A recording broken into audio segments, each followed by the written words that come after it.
그렇게 나타났는데 뭐가 안 맞아? 나도 어차피 이거 나가서 뭔 짓 할지 모르고 뭐가 인정을 못하리래. 당신 때문에 내 새끼 죽었다고 지금. 32분경으로 사직자를 긴급 체포하셨던데. 왜요? 변호인이 설명할 수 있고 불리한 탓을 거부할 수 있고 체포 정지를 신청할 수 있어요. 그런 적 없는데. 얼마도 안 했는데. 다리 좀 오늘 좀 보자. 리씨네. 지난 2019년 전 남편을 잔인하게 살해한 후 시신을 훼손하고 유기했던 고유정 살인 사건. 범행 과정과 고유정의 신상 정보가 공개되면서 세간을 떠들썩하게 했었는데요. 피의자는 우발적 범행임을 주장하고 있으나 피해자의 신을 발견하기 어렵도록 훼손한 치밀하게 매입된 범행으로 판단하고 있습니다. 고유정이 사실 전 남편의 그 면접 고소권을 계속 거부를 했었거든요. 만나게 해달라, 아들을 만나게 해달라는 것에 거부를 하다가 결국은 만나게 하라는 결정에 떨어지니까 이 사건을 계획했다고. 그러니까 아들을 보고 싶어하는 남편을 역이용한 거죠. 범행 장소로. 피해자는 이혼 2년 만에 아들을 보러 제주도로 갔다가 살해됐습니다. 사건 당일 차량 블랙박스 영상엔 아들을 보러 가는 들뜬 마음이 고스란히 담겨 있어서 안타까움을 더하고 있는데요.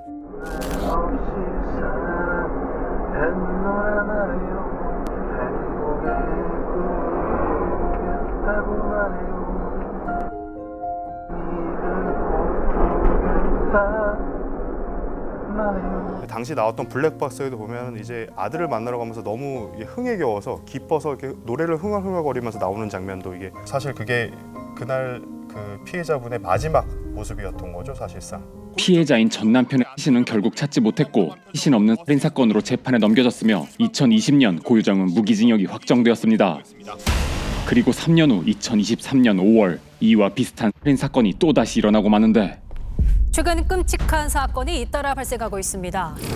앱에서 만난 20대 또래 여성을 살해하고 시신을 훼손한 피의자 신상이 공개됐습니다. 23살 정유정입니다. 불과 23살밖에 되지 않은 작은 체구의 여성 정유정이 아무런 연고도 없는 또래 여성을 잔혹하게 살해하고 시신을 유기하는 과정에서 덜미를 잡혀 체포됩니다. 도대체 어떻게 이런 일이 벌어진 걸까요? 정유정이 고유정 살인 사건을 따라했다. 그것 때문에 살인을 해보고 싶은 마음이 들었고 살인을 그걸로 학습했다라는 게 있더라고요. 살인을 저지르기 전 매우 치밀하게 계획했다는 점과 상상을 초월하는 잔혹함에 더해 시신을 유기하려 한 것까지 정유정과 고유정의 범행은 많이 닮아 있었는데요. 굉장히 계획적으로 많이 준비를 했었고요. 모방을 많이 했구나. 다 비슷비슷해요. 일단은 범행 방식 자체가 굉장히 비슷하지 않나 생각을 해요. 정유정은 범행 대상을 물색하기 위해서 신분을 중학생으로 속이고 과외 앱을 통해 50명이 넘는 사람을 접촉합니다. 애초에 정말 치밀하게 준비를 했었다.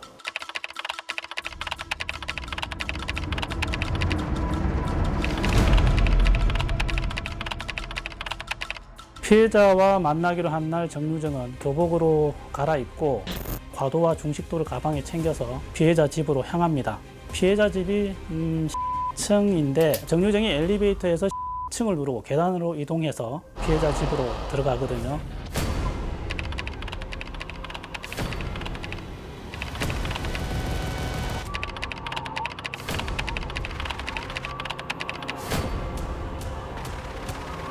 그렇게 몇 마디 대화를 나누다가 피해자를 무참히 공격합니다. 범행 수법이 너무 잔인했습니다.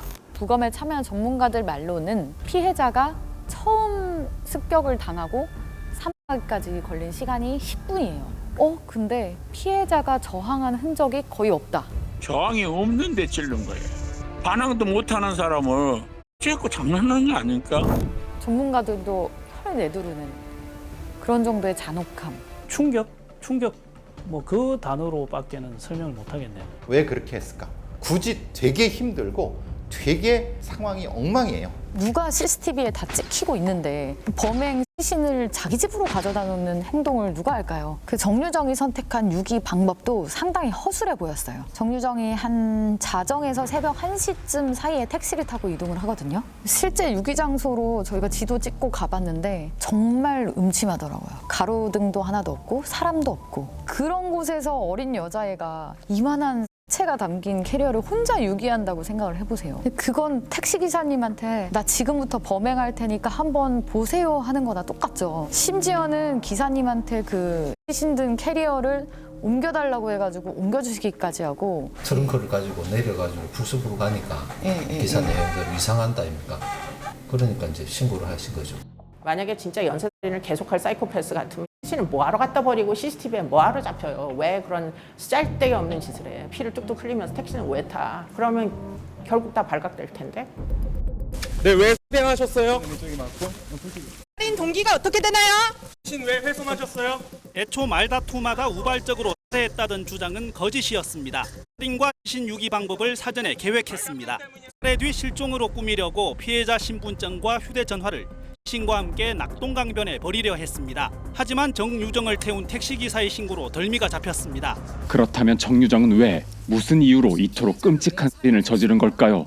특별히 피해자가 죽을 만한 무슨 인간관계를 맺었냐 가해자하고도 전혀 그렇지 않잖아요. 정말로 전 정유정의 환경이 궁금했어요. 어떻게 키우면 이 정도 잔혹한 20대 여자애가 나올 수 있지? 어떤 환경이면 이렇게 잔인하게 사람을 해칠 수가 있을까?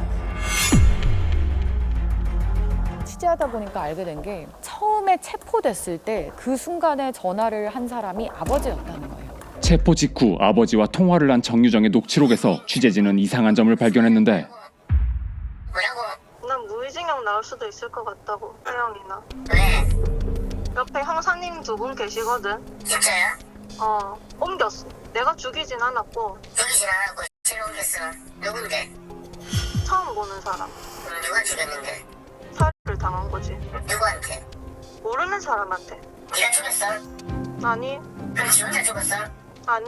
살해되는 걸 봤어? 응. 옆에 형사들이 있음에도 불구하고 정유정은 놀라울 정도로 차분하고 뻔뻔하게 거짓말을 이어갔죠. 너무 태연하게 이 얘기를 했고 거짓말을 너무 잘했어요. 걸맞지 않고 어울리지 않는 당당함. 안 믿지? 안 믿으려고 하겠지. 아유 정말. 일단 아빠 경찰서로 갈게. 다른 아빠한테 지금 할 말 있나? 미안하다고. 일단 뭐 미안하노? 아빠가 미안하다. 아빠가 니한테 해준 게 없어가 그런가 보다. 미안하다. 아버지와 굉장히 유대감이 좀 깊었나 보다 이런 생각을 했어요. 취재를 하다 보니까 정유정이 검색을 한 흔적이 남아 있었는데 그 존속살인이라는 단어가 포함이 돼 있는 거예요. 거기서부터 또 혼란이 오기 시작을 하는 거예요. 공소장을 봤는데 불우한 가정 환경과 조부모로부터의 그런 가족에 대한 분노가 가득 적혀 있었어요. 풀리지 않는 의문이 너무 많으니까 공소장을 처음부터 다시 천천히 살펴봤어요. 근데 눈에 띄는 게 하나가 있더라고요. 아빠랑 통화 녹음. 범행 3일 전에 아버지랑 2시간 동안 통화를 했다더라. 그 통화에서 엄청난 내용이 나왔다더라.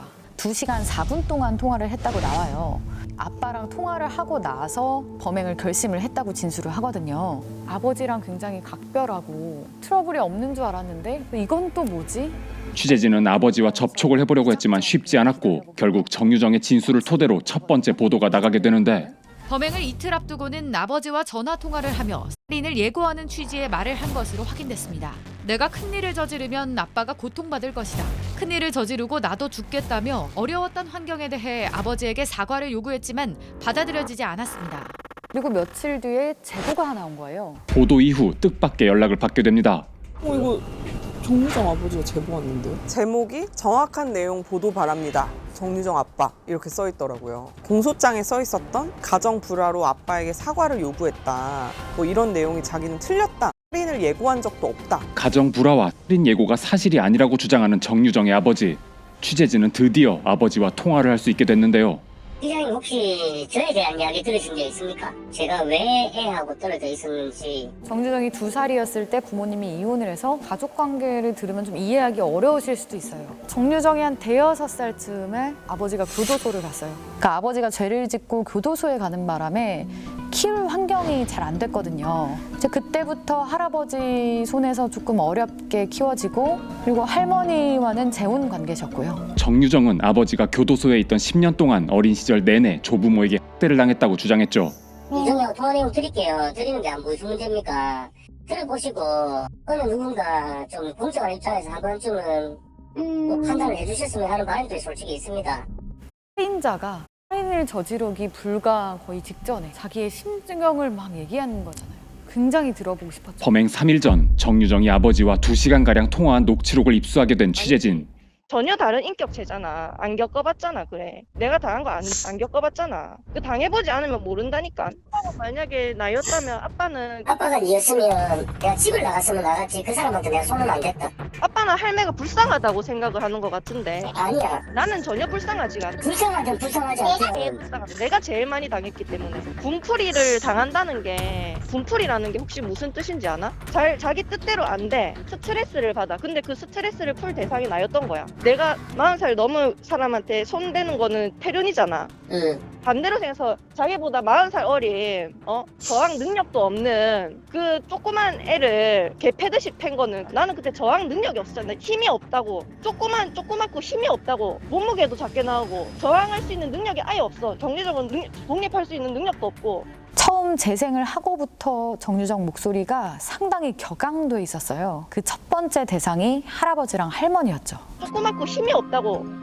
몸무게도 작게 나오고 저항할 수 있는 능력이 아예 없어. 정리적으로 독립할 수 있는 능력도 없고. 그 상태에서 맞고 커봐. 정유정이 말이 과연 다 사실일까? 더 자세하게 들어봐야겠다. 녹음 파일에 대한 걸. 가족들의 입장을 듣지 않으면 정유정의 진술대로만 나갈 수밖에 없잖아요. 아버지를 만나봐야겠다. 이런 생각이 들었어요. 어렵게 정유정 아버지와의 접선에 성공한 취재진은 새로운 이야기를 듣게 되는데 애가 어릴 때는 활달했어요. 집에 나가서 안 들어올 때도 있고 오히려 집에서 애를 보기가 더 힘들었죠. 내부 활동도 많이 하고 뭐 친구들하고 놀기도 많이 놀고 그랬던 것 같아요. 저하고도 잘 지냈어요. 일주일에 한 번씩 외식하고 뭐 가끔 영화 보고. 제가 재혼하면서부터 애가 급격하게 변한 것 같습니다. 아빠가 교도소에서 나오면 무조건 친엄마하고 재결합할 거라고 생각을 했대요.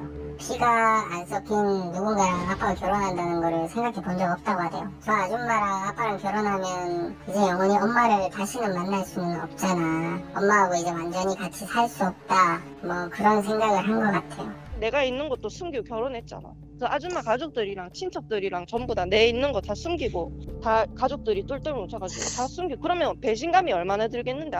그때 아빠가 뭐라고 했었냐면 죽으면 나도 따라 죽을 거라고 했거든. 그러면 얘기 다 끝난 거 아니가? 아빠 가족은 아줌마고 나는 이제 가족이 아니라고 나는 그렇게 생각을 했거든. 그때 이후로 그러니까 제가 재혼한 이후로 할아버지 할머니한테도 배신감이 컸나 보더라고요. 그때부터 애가 할아버지 할머니하고 충돌도 좀 생기고 그랬죠. 그 조그만 애를 어디 때릴 때가 있다고 그렇게 개 패듯이 패는 거지? 왜 그렇게 패는 건지 난 지금도 이유를 모르겠다. 아무리 잘못했어도 그렇게 개 패듯이 패는 건 아니라고 본다 나는. 지나가는 조그마한 애기를 봐도 저런 애를 어떻게 때리지? 나는 그렇게 생각을 하는데 그때 당시에 난 그렇게 맞았다. 운 좋게 살아있는 거지 내가 지금. 유정이가 정말 어릴 때 때를 뭐 당했다고 하면 제가 그래서 그랬구나 뭐 하고 말겠죠. 그리고 제보도 안 하겠죠. 근데 아무리 생각해도 때는 없었던 것 같아요. 아니요, 없었다고 확신합니다. 내 손녀 뭐 조금만 누가 터치하고 하면 쫓아가서 따지고 뭐 조그만 상처 하나도 다 병원 데리고 다니셨고요. 지금도 유정이가 아주 작은 상처만 나도 할아버지가 바로 병원 데리고 가요. 그 정도로 끔찍하게 유정이 키웠거든요. 6살 때부터 16살 때까지 지 어릴 때 화장실도 내가 데리고 다니고 목욕도 시켜가면서 평생을 저를 키워놨는데 자가 내한테 때렸다. 내보다 40살이나 어린 아가 내 연습 얼굴에 뺨을 때렸다. 그 사람의 평생의 상처를 지고 저게 감당할 끼고 그러면. 근데 제가 없는 동안 똥기저귀 갈면서 10년 동안 키우신 게 할머니거든요. 그런 분한테 너무 예의 없게 하니까 그래서 제가 훈련 적이 있습니다. 정유정과 아버지의 주장은 너무나도 상반된 입장이었고 정유정이 오히려 가족들을 괴롭히는 모습을 보고 할머니는 정유정한테 오히려 맞았다고 지금 주장을 하는 이 상황을 봤을 때는 대체 진실은 뭘까? 여러 전문가들에게 분석을 의뢰해봤어요. 결국 취재진은 정유정과 아버지의 통화 녹취록을 전문가들에게 전달합니다. 사회에서 이제 정의하는 학대는 아니었더라도 본인은 정서적으로는 충분한 사랑을 받지 못한 결핍이었다. 글쎄요, 맥락적으로 보면은 정유정이 하는 말은 어떻게 보면 더 맞아요. 내가 학대를 당했기 때문에 내가 대항을 한 게 뭐가 잘못이야. 내가 이럴 만하니까 내가 했지. 라는 걸 계속 강조하는 거예요. 학대가 중요한 것이 아니라 학대를 받았지만은 아무도 거기에 대해서 해석을 해주거나 무엇인가 이것이 처벌이든 반자격이든 해주지 않았기 때문에 정유정은 그거에 대해서 끊임없이 키워간 거예요. 내가 이것 때문에 이렇게 된 거야라고. 아빠한테 버림받을지도 모른다. 그게 지금 정유정에게는 가장 큰 핸디캡이었던 것 같고, 그게 지금 살인을 결심한 이후에도 아버지에게 마지막으로 구조 요청을 하기에 이르는, 그래서 2시간 동안 통화를 하기에 이르는 이유 같아요. 내가 큰일을 저지르면 아버지는 나를 욕하지 마. 그 얘기는 욕할 일을 할 거니까 나를 붙잡아줘, 이런 얘기인 거죠. 근데 아버지는 못 알아듣는 거죠. 또 오늘 한바탕 히스테리를 부리는구나, 이 정도로밖에 생각 안 했을 거거든요. 내가 크게 일을 만들어버리면 나도 죽어야 돼. 네가 크게 일을 만들 거는 또 뭐 있나? 나는 크게 만들고 싶지가 않거든. 크게 일을 만들면 뒷감당을 못하니까 사를 해야지. 정유정이 할아버지랑 단둘이 있을 때 굉장히 위협적으로 느껴질 수 있는 행동을 했더라고요. 할아버지가 집에서 담배를 피우시는데 똑같이 당해보라고 하면서 집에다 불을 붙인다든지 위험한 물건으로 할아버지를 위협을 한 적도 있었어요. 아무래도 이때부터 정유정이 자신의 분노를 조절할 수 없는 시기로 치달았던 것 같아요. 인터넷에다가 가족한테 복수하는 법, 존속살인, 사람 병신 만드는 법, 이런 것들을 검색하기 시작하거든요. 그때 사실을 증명할 방법은 없어 보였어요. 또 그때가 있었다고 해도 범행의 직접적인 원인으로 작용한다고 보는 것도 좀 무리일 것 같고요. 잘못된 양육 환경 속에서 나타난 도덕적인 일탈이 끝내는 본인의 주체할 수 없는 분노를 통해서 폭발한 분노 범죄자라고 봐요. 분노의 시작은 잘못된 훈육이었는데, 그렇다 하여 이제 와서 다 큰 여자가 옛날에 어릴 때 뭐 10살도 되기 전에 새할머니한테 맞아서 내가 이 지경이다, 이렇게 얘기하기에는 그런 환경에서 성장해도 다 극복하고 훌륭한 사람도 될 수 있는 걸, 그건 사람 나름이죠. 그 수법을 보면 그 순간에는 그 분노와 원한과 이런 걸 폭발을 해서 거의 뭐 눈에 보이는 게 없이 그 공격을 한 것 같아요. 잔인하게. 그리고 그 분노와 원한에 그 오랜 기간 동안 수없이 아빠도 죽이고 남도 죽이고 본인도 죽이고 상상 속에서는 수없는 살인을 했을 것 같아요. 그 살인이 일어나기 전까지는 피해자인 걸로 보여요. 양육이 1도 없었잖아요. 엄마를 대체할 만한 따뜻한 손길이 정유정에게는 그런 것도 없었고, 정유정이 살인을 저지르기 전날까지는 불쌍한 애가 맞았는데 피해자가 있기 때문에 정유정을 옹호하고 싶은 생각은 0.1도 없어요. 정말 응당 죗값을 받아야 될 거예요. 아빠한테 자기가 왜 벗어나지 못하는지 변명은 늘어놓으면서도 스스로 벗어날 자신도 없고, 그렇다고 자기 나약함을 밖으로 드러낼 용기도 없는 사람. 저는 그게 정유정이었다고 생각합니다. 오늘 소개드린 작품은 웨이브 오리지널 다큐멘터리 악인 취재기입니다. 기존 뉴스의 틀과 형식적인 보도 문법에서 완전히 벗어나 결코 잊어서는 안 될 시대의 악인들의 실체를 수면 바깥으로 낱낱이 끄집어내는 폭로 저널리즘 다큐멘터리로, 이번 영상은 정유정 살인사건을 다룬 1, 2화의 내용을 요약한 것인데요. 지난 3월 뜨거운 반응을 얻었던 국가수사본부를 관심 있게 보셨던 분들이라면 이 작품도 주의 깊게 보시길 추천드립니다. 악인 취재기는 매주 금요일 오직 웨이브에서 만나보실 수 있으며 리신에는 다음 에피소드로 돌아오겠습니다.